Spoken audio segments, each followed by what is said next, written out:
Hi, I'm Sarah. I'm one of the midwives from the midwife-led unit at the Victoria Hospital. I've been asked to talk about the latent phase of labour. The latent phase is the start or beginning of labour and is a phase that lasts different lengths of time for different people. Some people experience labour like switching a switch and get into established labour very quickly.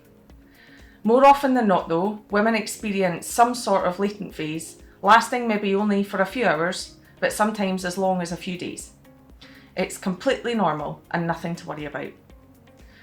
The period of time is when your body's preparing for labour and your cervix is becoming softer and thinner, getting ready to dilate or open and let the baby be born. You may experience tightenings or contractions that are quite irregular in pattern. You may have a few close together, but then a big gap. They may come into a pattern, but then stop again altogether after a while. This can be quite frustrating and confusing. You may also notice some show coming away when you go to the bathroom. This is a mucousy substance that has been protective barrier in your cervix, which starts to come away as your cervix becomes softer. During this time, it's usually perfectly safe and actually best to remain at home.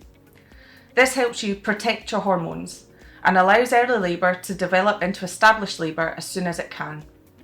Of course, you can call your labour department, either midwife-led unit or consultant-led unit, or the birth at home team if you're having a home birth, if you've been advised to in early labour for any reason, or if you feel you need help or advice. We're more than happy to hear from you and we'll try and assist you with self-help techniques for home.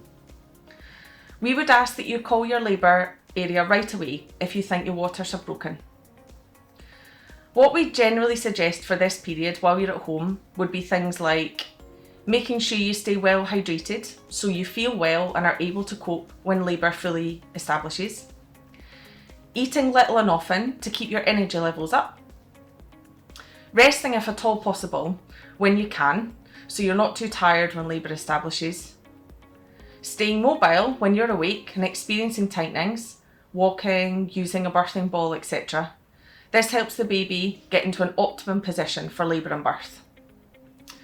Using a bath or shower to relieve the intensity of your contractions. Taking paracetamol regularly if you wish. And perhaps using a TENS machine for this stage of labour. These can be bought or hired in your pregnancy so they're ready for this time. It's a small electronic device with wires leading to sticky pads that go on your back and release nice sensations across the area to help you cope with the contractions. Trying to stay relaxed and positive is also very important. This too helps your hormones do their job properly, which is why staying at home can protect your hormones. Oxytocin is your labour hormone and also your love, happy hormone. It flows well when you're in a relaxed and comfortable state. Staying at your home usually assists with this. If you're stressed and anxious or scared, you begin to release adrenaline, which actually switches off oxytocin, making the likelihood that labour will progress well less likely. Lots of the advice and techniques that I just mentioned can actually assist you all the way through labour, perhaps in addition to some analgesics if you wish, painkillers. My colleague will talk about these in the labour section. For this early stage though, it's important that you take care of yourself well and you and your birth partner form a protective space as it may last for a while.